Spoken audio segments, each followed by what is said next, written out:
The Gray Line led a really engaging conversation about changing demographics and how that's going to impact the future of work.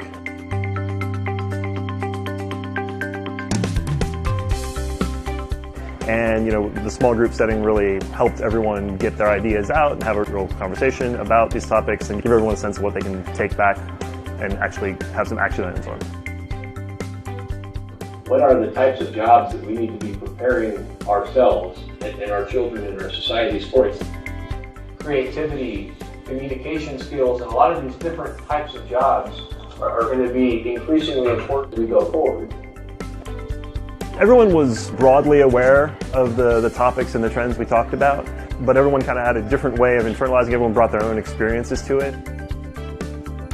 In manufacturing, we're producing more stuff as a nation than we were before, but you wouldn't know that if you read the headlines.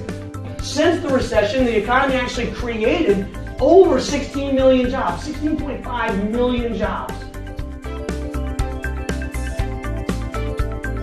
And it was really interesting to hear how folks in a number of different types of positions took in the data and drew their conclusions to it.